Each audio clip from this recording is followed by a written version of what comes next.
When it comes to creating social media content to promote your personal branding photography business, do you often find yourself struggling to find the stories to write? You spend less time typing out ideas and more time staring at a blinking cursor? Feels like it's judging you, doesn't it? In this video, I'm going to share a brainstorming exercise that I use when I'm looking to get the creative juices flowing to be able to create compelling and value-driven social media content. But first, if you're looking to learn more about the how and the why behind building a referable personal branding photography business through creating better experiences and better results for those that you serve, subscribe to this channel. Now, having a creative block is a tough thing to overcome, especially when you're talking about photographers who would much rather have a camera in their hand and take pictures than sit down and actually type out a story. Regardless of the pain, it is still an essential component to create visibility with your audience regarding the various photography services that you offer. So what do you do when the well of ideas runs dry? Instead of banging your head against the wall and trying to concoct a story out of the thin blue sky, go into one of your more recent portfolios that you delivered to a client, choose a photo, and use that image as inspiration. It could be a headshot, a wider portrait, a candid lifestyle photo, whatever. It doesn't matter what you choose. What matters is that the photo is something that you are comfortable and confident sharing online with your audience. For some photographers, this would be an invitation for them to talk about how much they love the photo, but don't do that. That would make the story about you, and what you want to do with your online content is make it all about your clients. Use this story as a way to educate and create a teachable moment for your audience to understand why they also need this type of photo in their image portfolio as well. As I mentioned earlier, when I'm looking to get some inspiration to be able to write some interesting and compelling and value-driven stories for my audience, I work through a brainstorming exercise where I'm asking myself a handful of questions, very simple questions,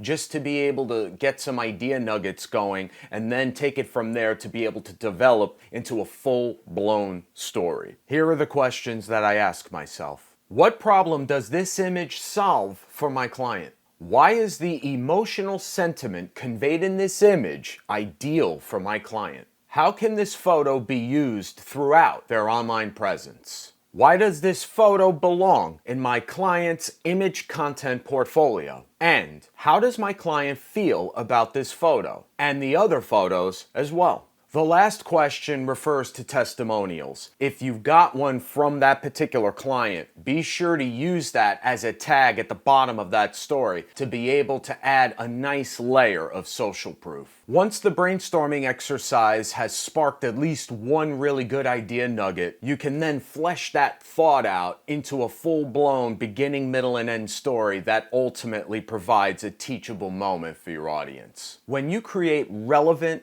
and valuable storytelling for your audience through this content, it showcases the level of expertise that you have with regards to working with people in that audience that are just like them. Instead of just checking the box and saying, here, I throw something out on social, it's done, now I don't have to think about it. You were intentional and purposeful in creating a valuable marketing asset. And that asset will go a long way to reinforcing your reputation as a specialist who works with people like them. The next time you find yourself stuck to write something relevant and compelling for your audience, pick one photo, answer those questions, and off to the races you go. On a scale of 1 to 10, with 1 being and 10 being yay, how comfortable are you creating valuable online content that speaks directly to your audience? Share your number and why it's that number in the comments. If you found value in this video, please like and comment, as well as share it with other photographers in your community that could benefit from listening to the insights shared here.